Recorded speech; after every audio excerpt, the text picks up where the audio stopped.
As we've already mentioned, this is first Sunday of the new year, and a lot of times this is the time when people make New Year's resolutions. They begin to reflect and think a little bit about the past year, and I think it's also good for us as God's children as we begin to assess how things went for us spiritually in this past year. Congregations will often do that, get together and kind of think about what worked and what didn't work and what improvements need to be made. Sometimes congregations get together and pray for the new year that some things can be accomplished and improvements can be made.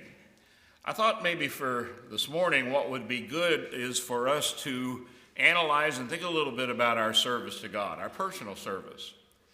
And are we giving full service? Are we giving half service? Or no service whatsoever? And of course, that's only a question that we ourselves can address.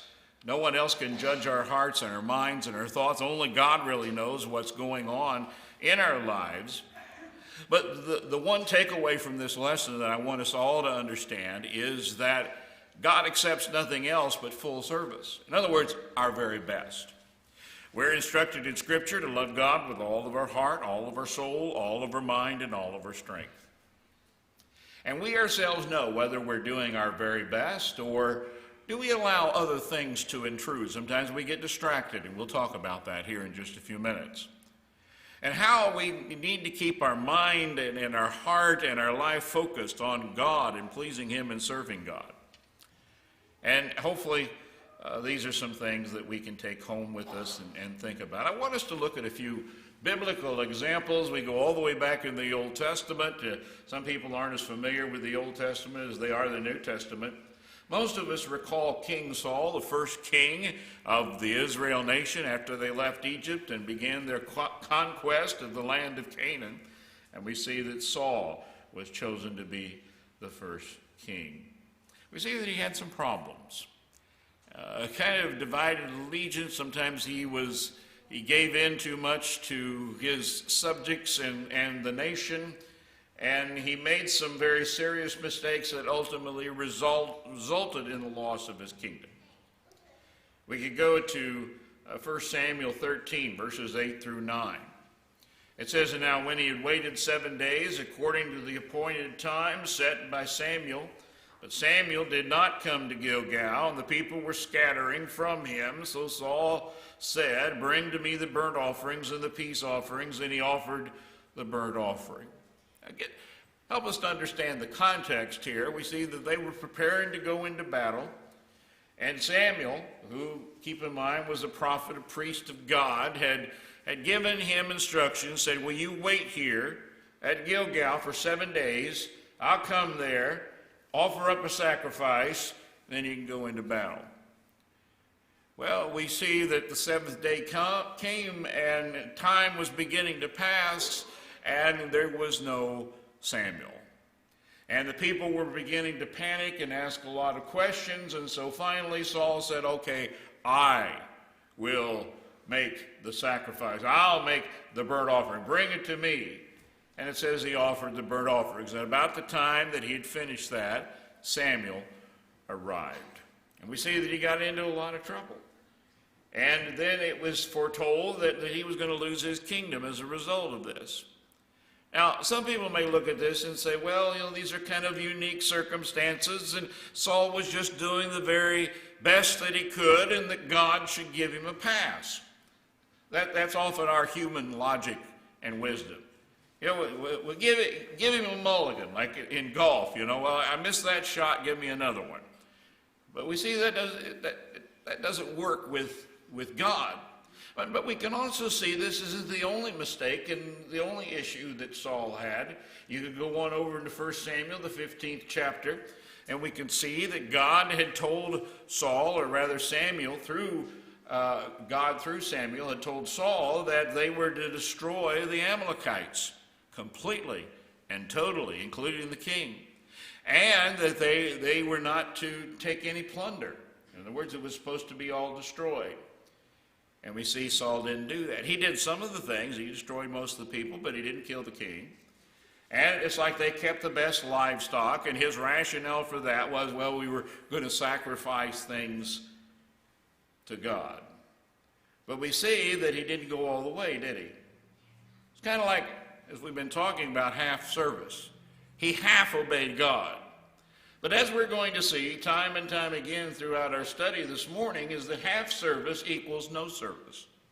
God wants whole service, full service. We don't get credit for, well, I did some things, but then I ignored a few others.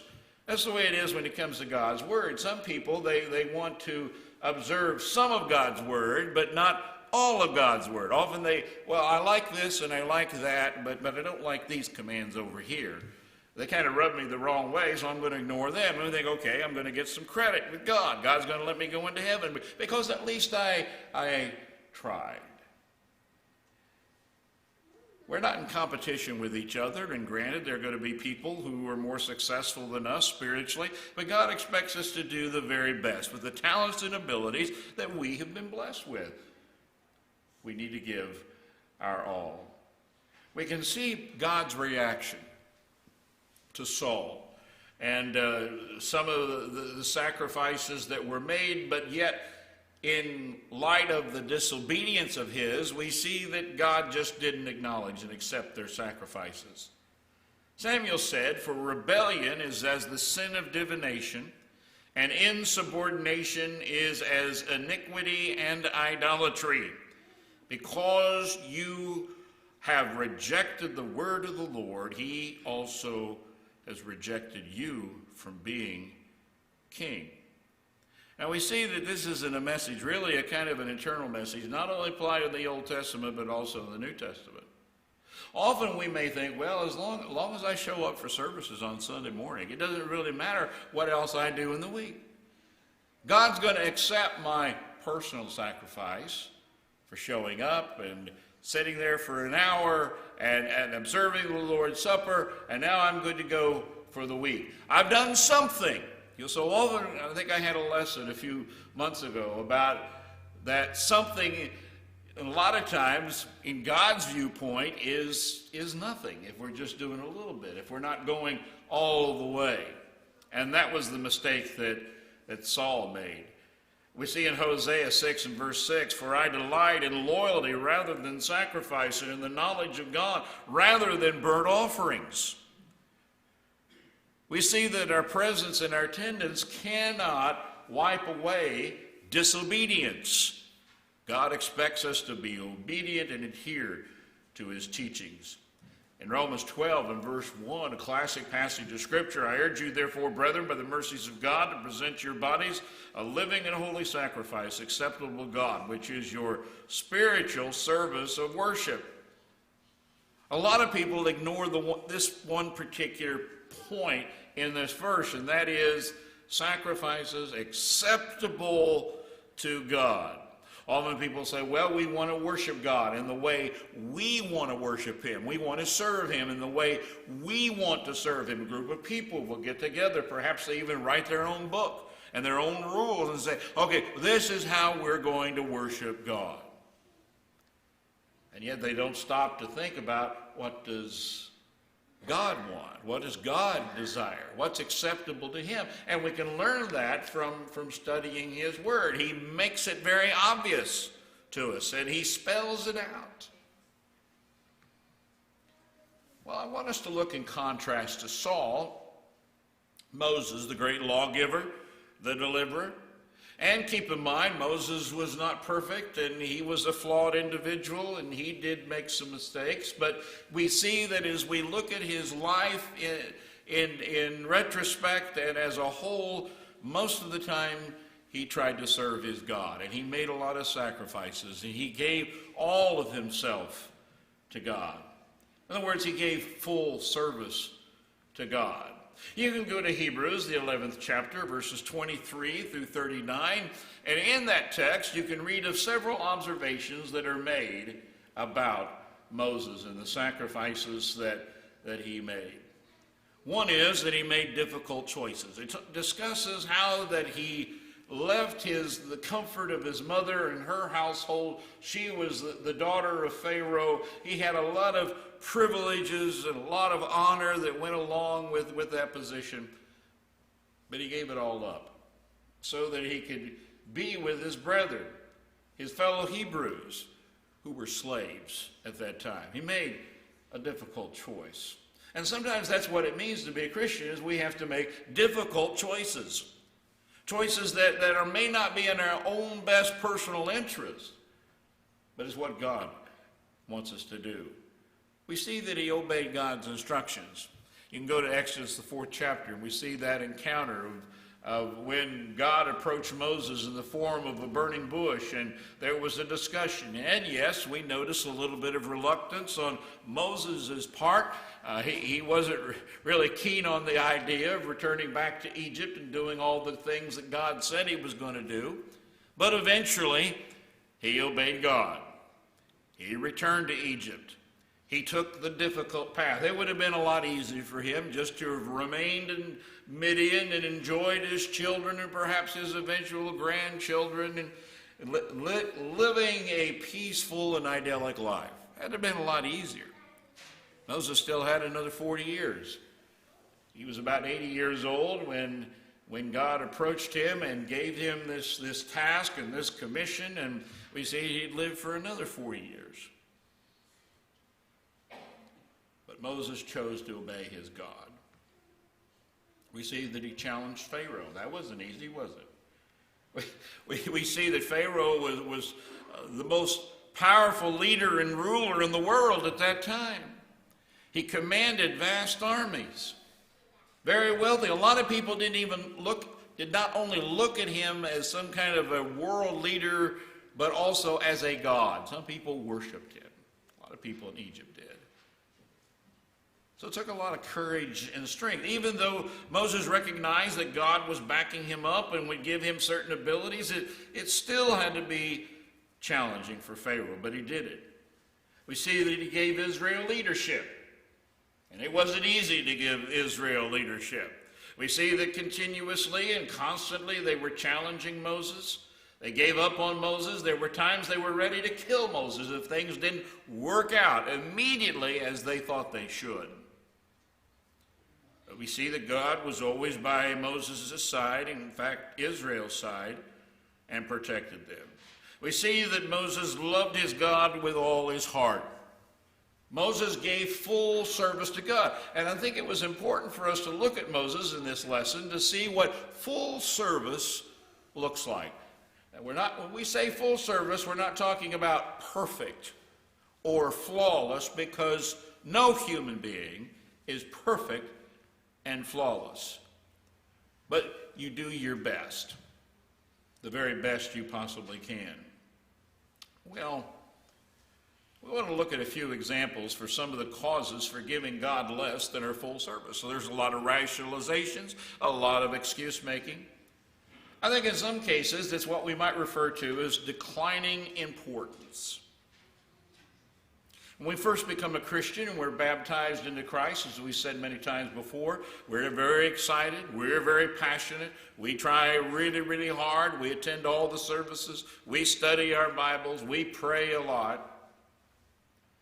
But then as time passes by, we lose that enthusiasm, we lose that passion. And I think that's how Satan approaches us. Satan is thinking that time is on his side. You know, there's an old popular song, rock song, where someone's singing, "Time is on my side." And I think Satan often thinks that way. Time's on my side. Because he's just counting on the fact that you're going to get bored, and you're going to get tired, and you're going to get distracted. And he says, I'm going to play the long game. Okay, maybe right after your conversion, after your baptism, you're all excited, you're all pumped up. Well, we'll see how you feel in 5 years, 10 years, 15 years.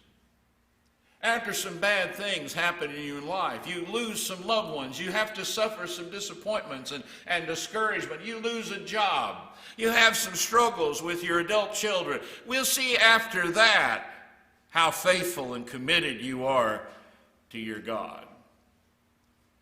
And he might think, Satan may reason, think, well, I can't get you to completely abandon God, but maybe part way. Half service.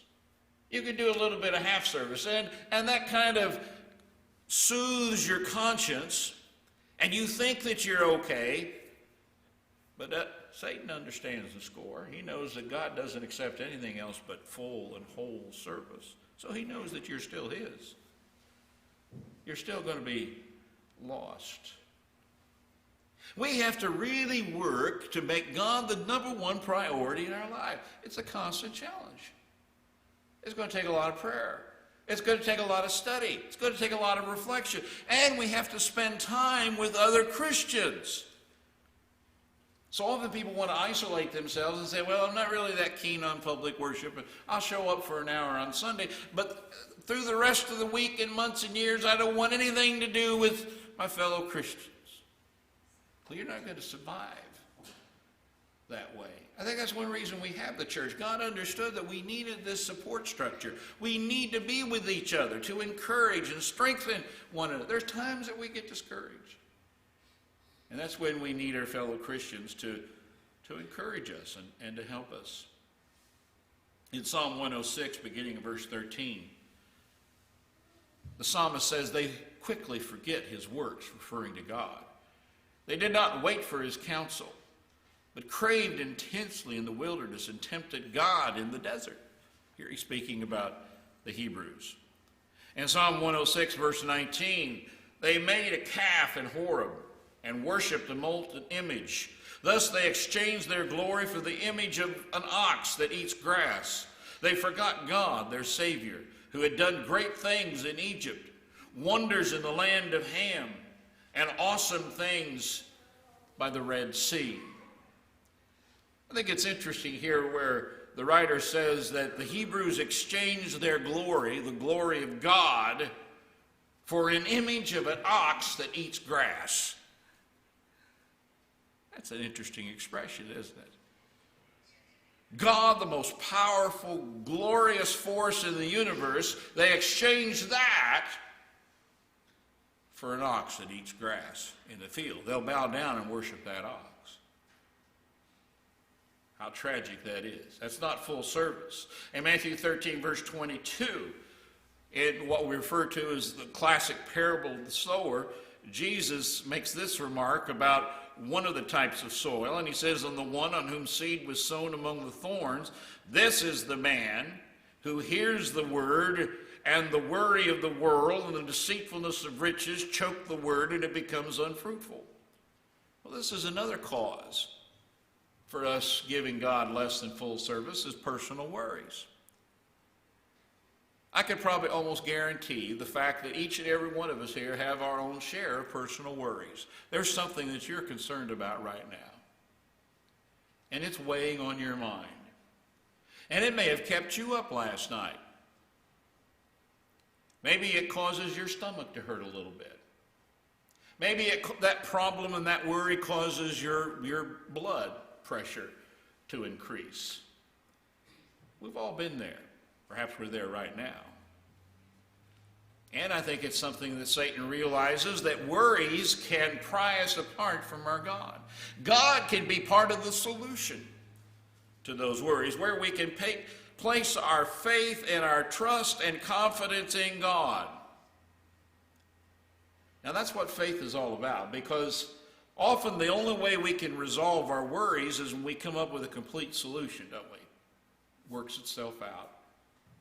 We figure out a solution, and then the worry disappears. But what about the worries that are ongoing and they don't have a quick fix?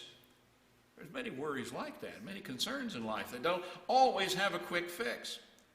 That's where our faith begins to become a challenge. We have to put our faith in God and say, God, I'll do the best I can in dealing with this. We just don't sit in a rocking chair and ignore the problem.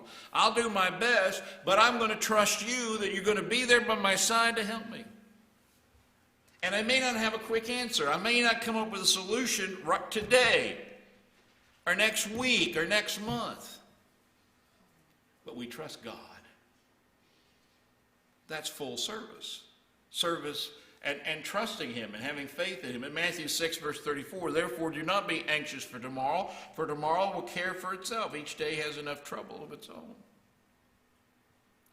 We often almost kill ourselves with the what-if questions. You ever notice that? Well, what about if this happens? Or that happens?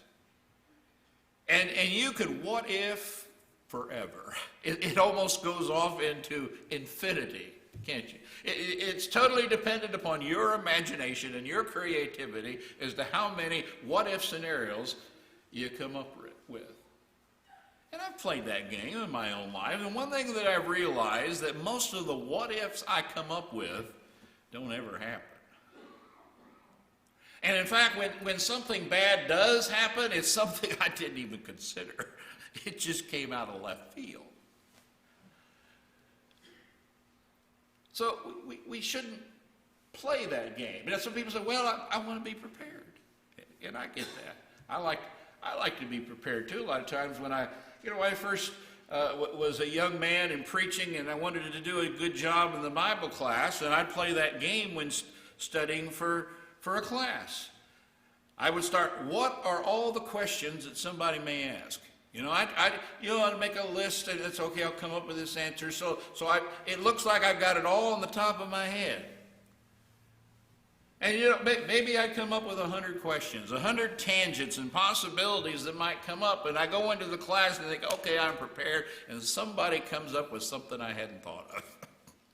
It happens all the time. And so eventually I discovered, well, it's not the end of the world if I don't know the answer. I try to prepare, try to do the best job I can. But nobody's perfect. Nobody has a complete, total, perfect, flawless understanding of the Scriptures. Usually I can find an answer if I got a little bit of time. And so I say, well, I'll study that. I'll look that up, think about it, and we'll talk about it in our next Bible class. And I never got fired for doing that. The world didn't fall apart. But sometimes you worry about all the eventualities and all the possibilities, and that can drive you crazy. Well, something else I think that another cause for giving less than full service to God is worship fatigue, where we just don't seem to get as big a bang from the worship as we used to. And then a lot of times people get together and say, well, we got to make change. Well, maybe we're going to dim the lights. Maybe we're going to have to change the worship and get into the mood. We need really good song leaders who can really keep the music going. We need to hire the most gifted speakers that we possibly can so they can captivate and enthrall the audience. We start making all of these changes, and in a lot of cases, they're just artificial. The worship needs to come from our hearts. We want to be here. We want to serve our God. We want to praise our God. When we sing songs, that is one way that we praise God. I've sometimes wondered, you ever ask yourself the question, well, was our worship getting any farther than the ceiling above us? Well, that depends on our hearts and our attitude as to whether it gets past the ceiling and on up toward God. In John 4 and verse 24, God is spirit, and those who worship him must worship in spirit and in truth. Sometimes people want all spirit and no truth. Some people want all truth and no spirit. We have to have both. We have to have both. Well, we see in Matthew 27, verse 37, and he said to him, you shall love the Lord your God with all of your heart, with all your soul, and with all your mind. There's something you need to keep in mind. If you don't want to go to worship, you don't want to be with God. Some people try to separate them. Well, I want to be with God, and I want to serve my God, and I want to worship my God, but I don't want to attend the assembly. I don't mind if I forsake the assembly of the saints. That's okay. I don't need the church. I can do it all on my own. Well, that's not what we read out of the Scriptures. And you heard me say that If you don't want to have anything to do with the church, then you don't want to have anything to do with Jesus Christ. Because Christ purchased the church with his blood, didn't he? He made that death. He made the death on the cross so that we could have the church. He said that he was going to build his church. It's important to Christ, it's important to God, and it should be important to us. Well, sometimes time constraints get to be an issue, doesn't it? Busy people. You can get very, very busy. You ever notice the busier you are and focused and you got a lot of activities that, man, it's almost like you get into a time warp and 3-4 hours can pass by, almost like a flash, if you're really concentrated on something. The day can be gone. Especially if you're parents and you've got small children and all the responsibilities that come with that, and many of those responsibilities are very time-consuming. And it's like you're just running all day long, and then it comes time to go to bed, and you just collapse. And you get a few hours of sleep, and you get up the next morning, and you start all over again. Well, sometimes we can get so busy, we don't have time for God. We say, something's got to give. And so, what's got to give? What's God? God's going to have to, he understands me, he loves me. He knows what's important. In Matthew 5 and verse 16, Paul says, making the most of your time because the days are evil. You ever done an inventory of your time, an audit of your time? What do you spend your time on? We might be surprised. I've heard people say, well, I just don't have any time to serve God. And you ask the question, well, how much television do you watch? Well, usually when I get home from work, I like to sit and watch 3-4 hours every evening, rest and then go to bed. Well, that's a lot of time. You start measuring that, adding it up for the week and the month and the year, that's a lot of time. A lot of Americans have plenty of time for vacations and entertainment and hobbies and to do all the fun things that they have, but then they don't have any time for God. At the end of the year, the beginning of a new year, that's a good time to take an inventory, to do an audit of our time. What do I do in an average day? We would probably begin to discover, really there's plenty of time to serve my God and also take care of all my responsibilities. Maybe we have to manage a little bit more. Maybe it's kind of like money. A lot of times families, they say, well, we just don't have any money, and so we've got to go out and make more money. And sometimes that's the case. But then sometimes there's plenty of money there. There's plenty of income. There's just not a lot of managing that's going on. Some people, they get huge raises and their income doubles and triples and quadruples and they still don't have any money. All depends on how you manage it. And you've heard the saying, well, it's not what you earn, but what you save that makes the real difference in your life. We can find time to serve our God. In Ecclesiastes 9 verse 10, whatever your hand finds to do, verily do it with all your might, for there's no activity or planning or knowledge or wisdom in Sheol where you are going. We were around our grandchildren here the past week or so. Well, all of them came in. We had close to 17 people in our house yesterday, and the grandchildren now outnumber the adults in the family, and that's a real challenge. And of course, when you're a grandparent, you begin making comparisons to what you did with your children and what you see with your grandchildren. And Cindy and I have learned that we try to keep our comments and remarks to ourselves and observations. But one thing I've noticed is that sometimes you see kids today and they come in and you've got all kinds of toys around, and the first thing they want to do is to dump out every toy there is. Empty containers, spread everything in all directions, and I suppose that's just natural for children. And they have no trouble doing that. But then when you say, well, let's pick up the toys, well, then we have a fit. We don't want to do that.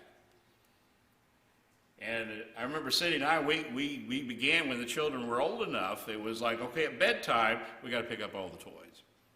And No just wasn't accepted. And you see, and it was like, okay, we got to pick all the toys. We just don't pick up few of the toys, but there's still a lot around. And sometimes children will try to do that. They want to give they want to half pick up the toys. And that's where it's up to mom and dad to say, no, there's still toys out. We need to pick up all the toys and put them away. Then we can go to bed. And you see, it's little things like that when they're 2 and 3, 4 years old that they begin to understand that when they're going to do a job, they don't want to half do it. Yeah, it begins with picking up the toys. And then it's going to be doing homework when they're in school, that they don't have to do their homework because then they're not going to get a very good grade. They're going to have to do all of it. And they can't just half study for a test. They got to study all the way. And then their children get older and maybe they start getting some part-time jobs. And mom and dad's got to be there and kind of watch. Kid, well, I did that one day. I don't want to do it anymore. I'm tired of that work. Well, mom and dad perhaps needs to step in and say, no, you're going to work at this for a while. And you're going to be on time. And you're going to be dependable. See, a lot of parents, they don't do that. And so then what happens is children never really learn how to work and to hold down a job and what's fair. You just don't disappear and not call in and tell your manager you're not going to show up. That's why a lot of the fast food restaurants are having such a problem. They hire new people, and after one day, they just disappear. They don't even call in to let their managers know that, well, I'm quitting. They just don't show up.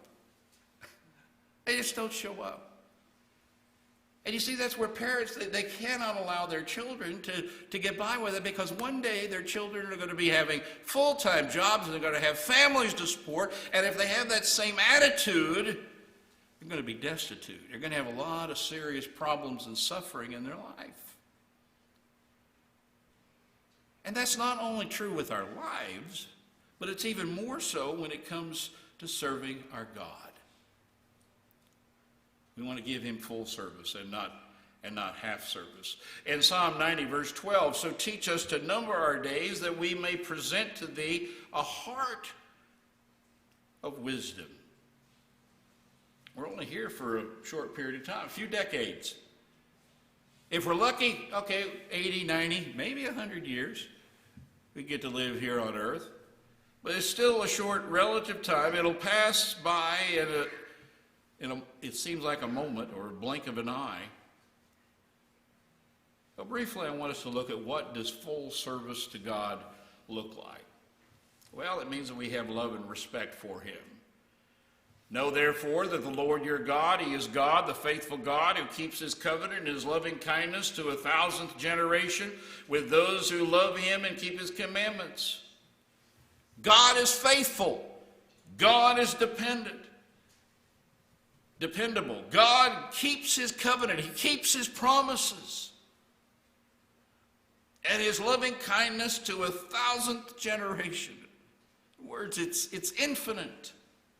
Continues on and on and on. Matthew 22:37. You shall love the Lord your God with all your heart, with all your soul, and with all your mind.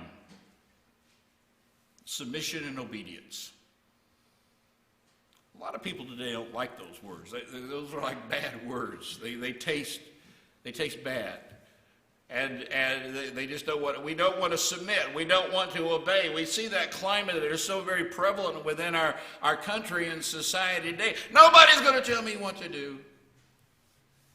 Even when it's in our best interest. Unless it's something that we've thought of or we feel is okay, we don't want to be told what to do.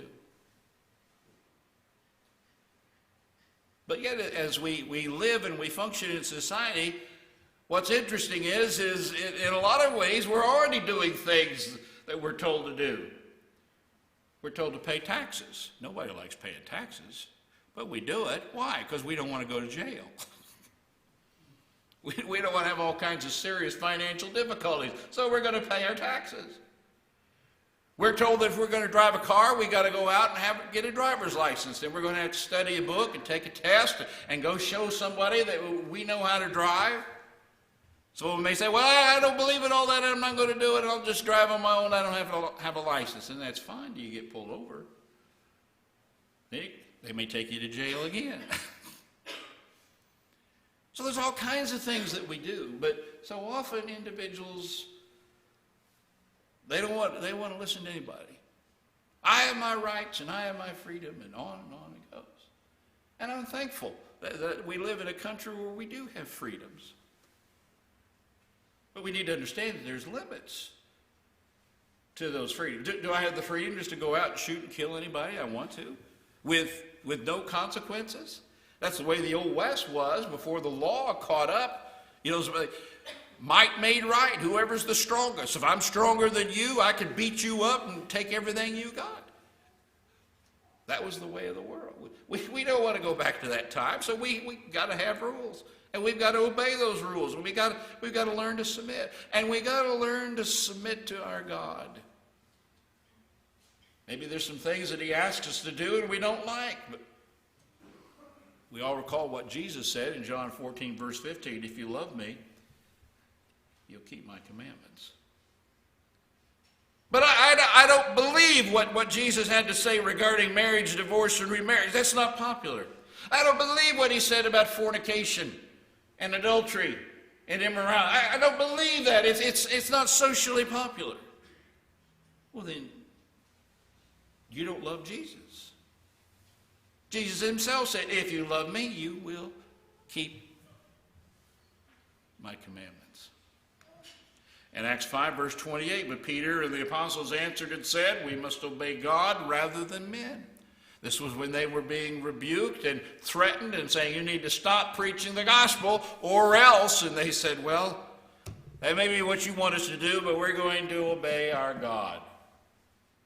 He comes first. Well, when we serve our God, whole service is personal sacrifice. Notice the attitude of Paul in Galatians 2 and verse 20.